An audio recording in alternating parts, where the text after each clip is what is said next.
René Guénon, La crise du monde moderne. Chapitre 6. Le chaos social. Nous n'entendons pas dans cette étude nous attacher spécialement au point de vue social qui ne nous intéresse que très indirectement, parce qu'il ne représente qu'une application assez lointaine des principes fondamentaux, et que par conséquent, ce n'est point dans ce domaine qui pourrait en tout état de cause commencer un redressement du monde moderne.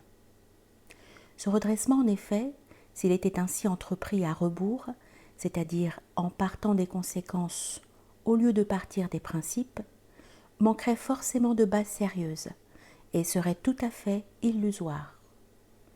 Rien de stable ne pourrait jamais en résulter, et tout serait à recommencer incessamment, parce qu'on aurait négligé de s'entendre, avant tout, sur les vérités essentielles. C'est pourquoi il ne nous est pas possible d'accorder aux contingences politiques, même en donnant à ce mot son sens le plus large, une valeur autre que celle de simples signes extérieurs de la mentalité d'une époque. Mais sous ce rapport même, nous ne pouvons pas non plus passer entièrement sous silence les manifestations du désordre moderne dans le domaine social proprement dit. Comme nous l'indiquions tout à l'heure, personne dans l'état présent du monde occidental ne se trouve plus à la place qui lui convient normalement en raison de sa nature propre. C'est ce qu'on exprime en disant que les castes n'existent plus, car la caste, entendue dans son vrai sens traditionnel, n'est pas autre chose que la nature individuelle elle-même, avec tout l'ensemble des aptitudes spéciales qu'elle comporte, et qui prédisposent chaque homme à l'accomplissement de telle ou telle fonction déterminée. Dès lors que l'accession à des fonctions quelconques n'est plus soumise à aucune règle légitime, il en résulte inévitablement que chacun se trouvera amené à faire n'importe quoi, et souvent ce pour quoi il est le moins qualifié. Le rôle qu'il jouera dans la société sera déterminé non pas par le hasard, qui n'existe pas en réalité, mais par ce qui peut donner l'illusion du hasard, c'est-à-dire par l'enchevêtrement de toutes sortes de circonstances accidentelles. Ce qui y interviendra le moins, ce sera précisément le seul facteur qui devrait compter en pareil cas. Nous voulons dire les différences de nature qui existent entre les hommes. La cause de tout ce désordre, c'est la négation de ces différences elles-mêmes, entraînant celle de toute hiérarchie sociale. Et cette négation, d'abord peut être à peine consciente et plus pratique que théorique, car la confusion des castes a précédé leur suppression complète, ou en d'autres termes, on s'est mépris sur la nature des individus avant d'arriver à n'en plus tenir compte. Cette négation, disons-nous, a été ensuite érigée par les modernes en pseudo-principe sous le nom d'égalité.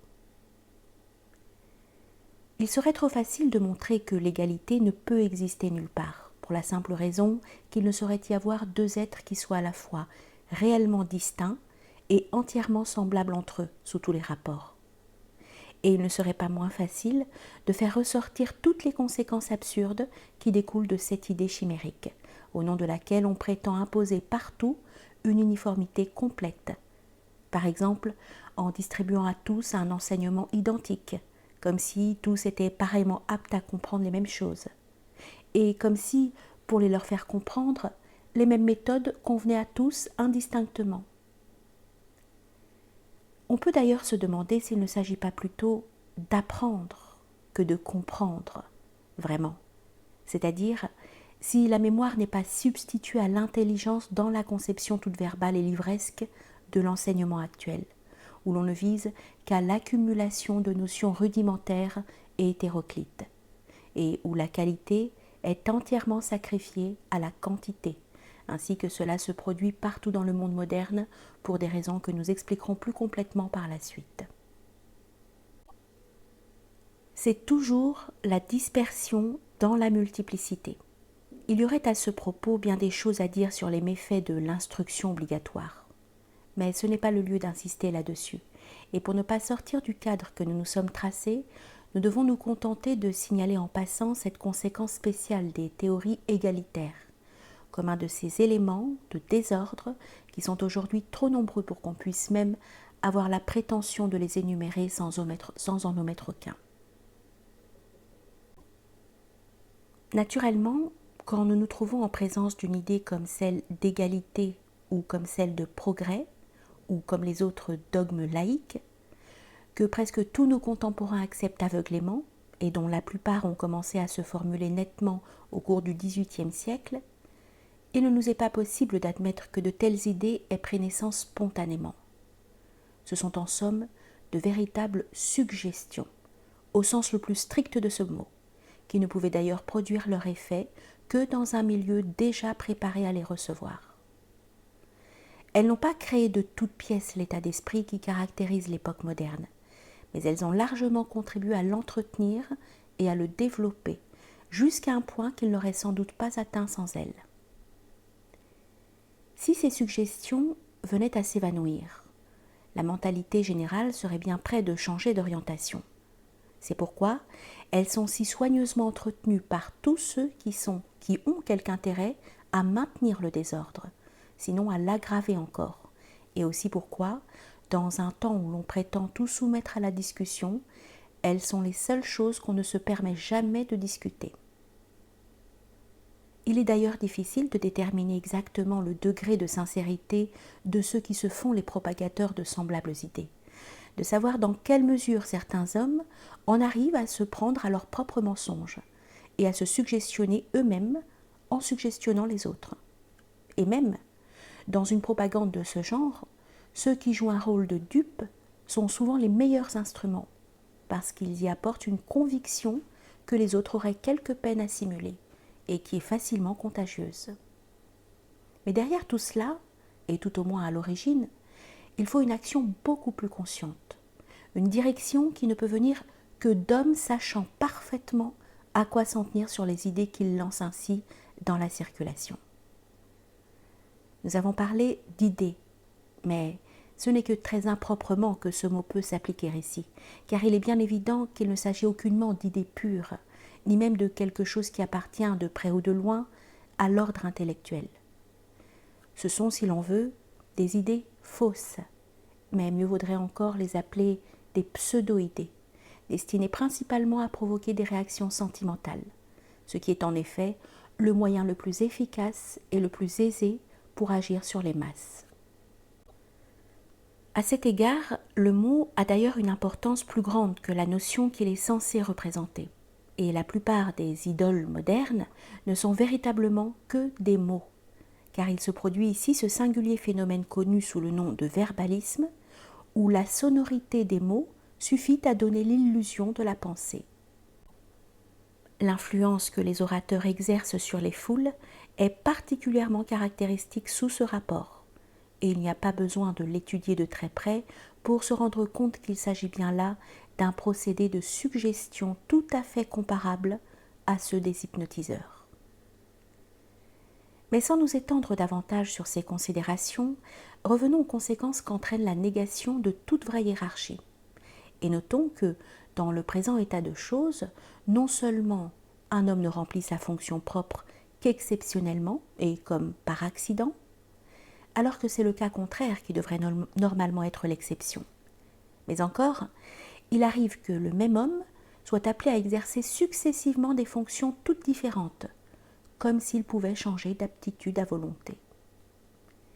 Cela peut sembler paradoxal à une époque de spécialisation à outrance, et pourtant, il en est bien ainsi, surtout dans l'ordre politique. Si la compétence des spécialistes est souvent fort illusoire, et en tout cas limitée à un domaine très étroit, la croyance à cette compétence est cependant un fait, et l'on peut se demander comment il se fait que cette croyance ne joue plus aucun rôle quand il s'agit de la carrière des hommes politiques, où l'incompétence la plus complète est rarement un obstacle. Pourtant, si l'on y réfléchit, on s'aperçoit aisément qu'il n'y a là rien dont on doive s'étonner, et que ce n'est en somme qu'un résultat très naturel de la conception démocratique, en vertu de laquelle le pouvoir vient d'en bas et s'appuie essentiellement sur la majorité, ce qui a nécessairement pour corollaire l'exclusion de toute véritable compétence, parce que la compétence est toujours une supériorité, au moins relative, et ne peut être que l'apanage d'une minorité. Ici, quelques explications ne seront pas inutiles pour faire ressortir d'une part les sophismes qui se cachent sous les idées démocratiques et d'autre part les liens qui rattachent cette même idée à tout l'ensemble de la mentalité moderne. Il est d'ailleurs presque superflu, étant donné le point de vue où nous nous plaçons, de faire remarquer que ces observations seront formulées en dehors de toutes les questions de parti et de toutes les querelles politiques, auxquelles nous n'entendons nous mêler ni de près ni de loin. Nous envisageons ces choses d'une façon absolument désintéressée, comme nous pourrions le faire pour n'importe quel autre objet d'étude, et en cherchant seulement à nous rendre compte aussi nettement que possible de ce qu'il y a au fond de tout cela, ce qui est du reste la condition nécessaire et suffisante pour que se dissipent toutes les illusions que nos contemporains se font à ce sujet. Là aussi, il s'agit véritablement de suggestions, comme nous le disions tout à l'heure, pour des idées quelque peu différentes, mais néanmoins connexes. Et dès qu'on sait que ce n'est qu'une suggestion, dès qu'on a compris comment elle agit, elle ne peut plus s'exercer. Contre des choses de ce genre, un examen quelque peu approfondi et purement objectif, comme on dit aujourd'hui dans le jargon spécial qu'on a emprunté aux philosophes allemands, se trouve être bien autrement efficace que toutes les déclarations sentimentales et toutes les polémiques de parti, qui ne prouvent rien et ne sont que l'expression de simples préférences individuelles. L'argument le plus décisif contre la démocratie se résume en quelques mots. Le supérieur ne peut émaner de l'inférieur, parce que le plus ne peut pas sortir du moins. Cela est d'une rigueur mathématique absolue, contre laquelle rien ne saurait prévaloir. Il importe de remarquer que c'est précisément le même argument qui, appliqué dans un autre ordre, vaut aussi contre le matérialisme. Il n'y a rien de fortuit dans cette concordance, et les deux choses sont beaucoup plus étroitement solidaires qu'il ne pourrait le sembler au premier abord. Il est trop évident que le peuple ne peut conférer un pouvoir qu'il ne possède pas lui-même. Le pouvoir véritable ne peut venir que d'en haut, et c'est pourquoi, disons-le en passant, il ne peut être légitimé que par la sanction de quelque chose de supérieur à l'ordre social, c'est-à-dire d'une autorité spirituelle. S'il en est autrement, ce n'est plus qu'une contrefaçon de pouvoir, un état de fait qui est injustifiable par défaut de principe, et où il ne peut y avoir que désordre et confusion. Ce renversement de toute hiérarchie commence dès que le pouvoir temporel veut se rendre indépendant de l'autorité spirituelle, puis se la subordonner en prétendant la faire servir à des fins politiques. Il y a là une première usurpation qui ouvre la voie à toutes les autres, et l'on pourrait ainsi montrer que, par exemple, la royauté française depuis le XIVe siècle a travaillé elle-même inconsciemment à préparer la révolution qui devait la renverser. Peut-être aurons-nous quelques jours l'occasion de développer, comme il le mériterait, ce point de vue que, pour le moment, nous ne pouvons qu'indiquer d'une façon très sommaire. Si l'on définit la démocratie comme le gouvernement du peuple par lui-même, c'est là une véritable impossibilité, une chose qui ne peut pas même avoir une simple existence de fait, pas plus à notre époque qu'à n'importe quelle autre. Il ne faut pas se laisser duper par les mots. Et il est contradictoire d'admettre que les mêmes hommes puissent être à la fois gouvernants et gouvernés. Parce que pour employer le langage aristotélicien, un même être ne peut être en acte et en puissance en même temps, et sous le même rapport.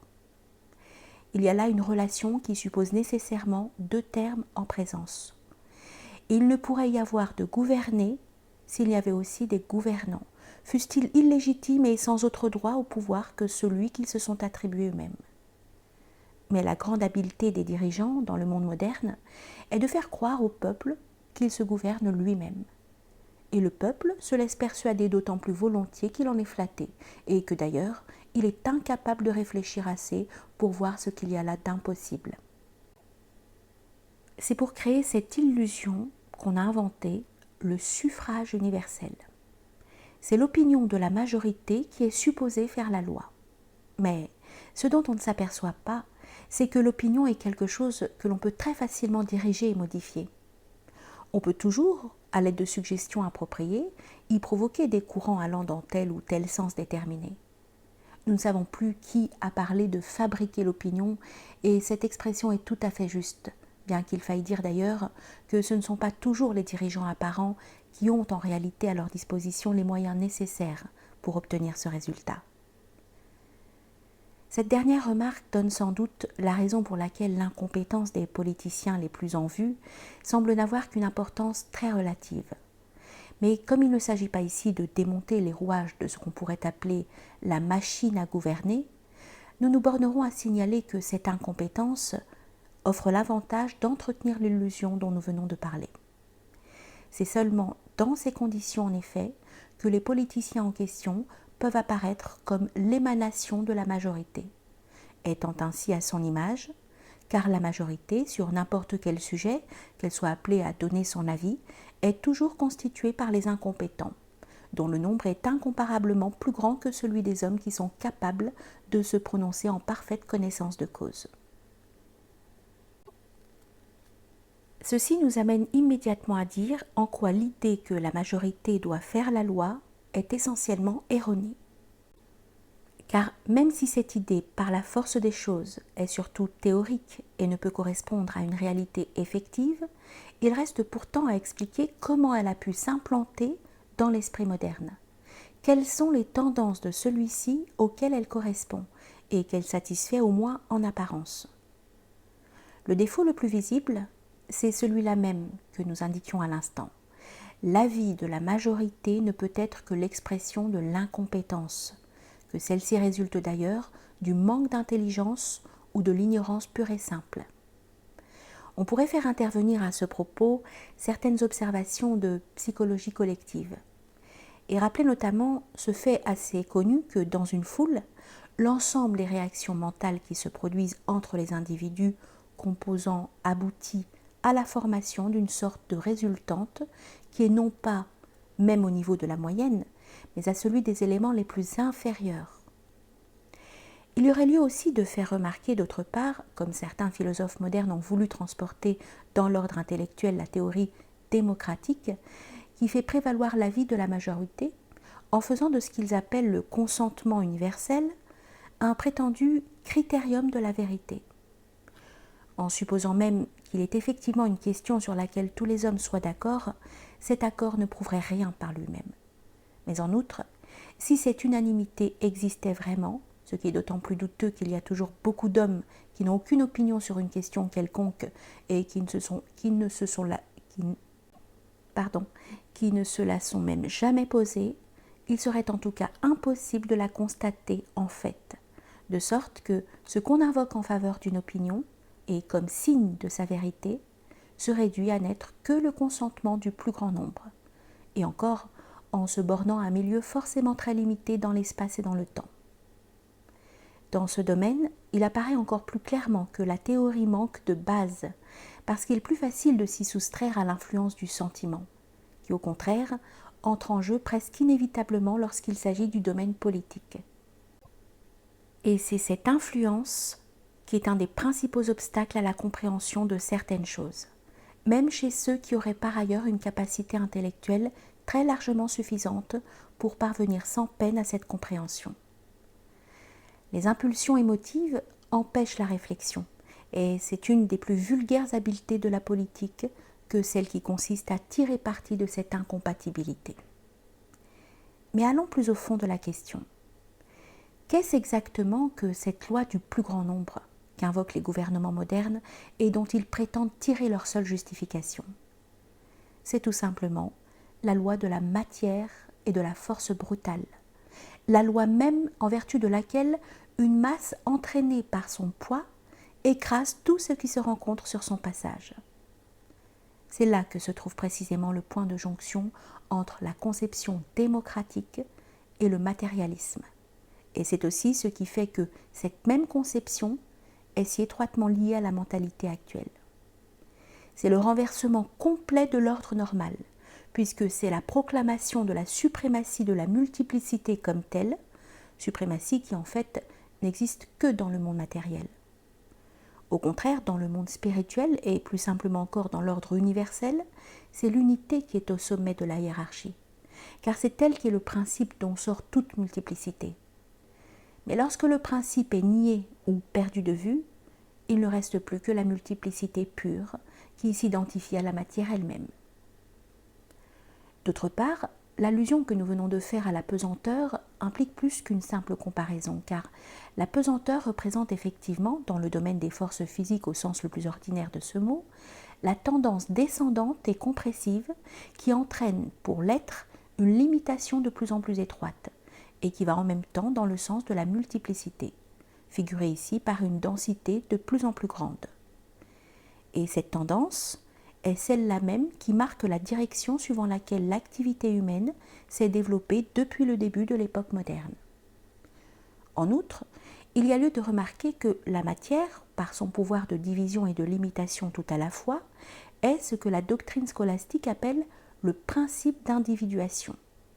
Et ceci rattache les considérations que nous exposons maintenant à ce que nous avons dit précédemment au sujet de l'individualisme.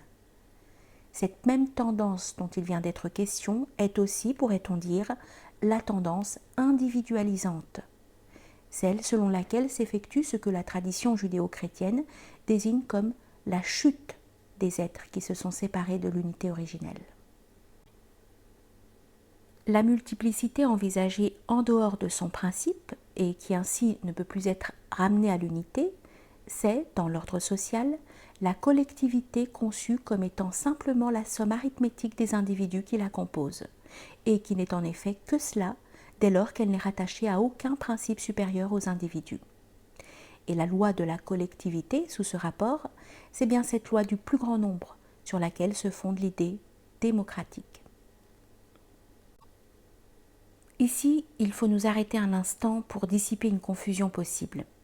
En parlant de l'individualisme moderne, nous avons considéré à peu près exclusivement ces manifestations dans l'ordre intellectuel.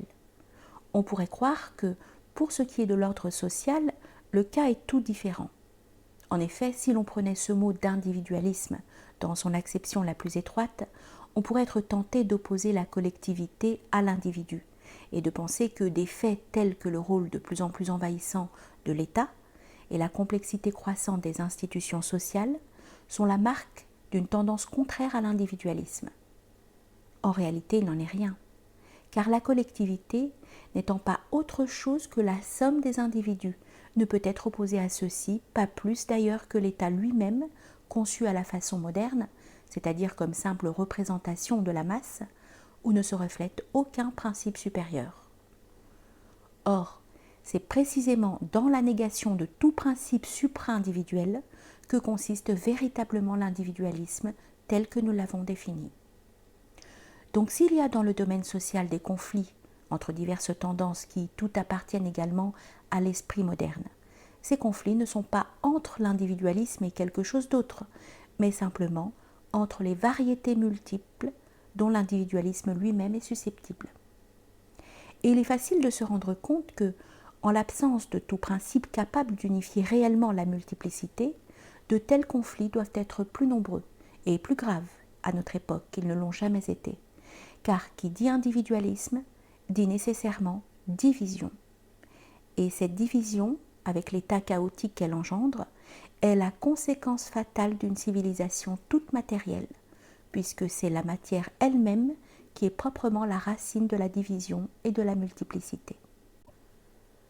Cela dit, il nous faut encore insister sur une conséquence immédiate de l'idée démocratique, qui est la négation de l'élite entendue dans sa seule acception légitime. Ce n'est pas pour rien que démocratie s'oppose à aristocratie, ce dernier mot désignant précisément, du moins lorsqu'il est pris dans son sens étymologique, le pouvoir de l'élite. Celle-ci, par définition en quelque sorte, ne peut être que le petit nombre, et son pouvoir, son autorité plutôt, qui ne vient que de sa supériorité intellectuelle, n'a rien de commun avec la force numérique sur laquelle repose la démocratie, dont le caractère essentiel est de sacrifier la minorité à la majorité, et aussi par là même, comme nous le disions plus haut, la qualité à la quantité, donc l'élite à la masse. Ainsi, le rôle directeur d'une véritable élite et son existence même, car elle joue forcément ce rôle dès lors qu'elle existe, sont radicalement incompatibles avec la démocratie, qui est intimement liée à la conception égalitaire, c'est-à-dire à la négation de toute hiérarchie. Le fond même de l'idée démocratique, c'est qu'un individu quelconque en vaut un autre, parce qu'ils sont égaux numériquement, et bien qu'ils ne puissent jamais l'être que numériquement. Une élite véritable, nous l'avons déjà dit, ne peut être qu'intellectuelle.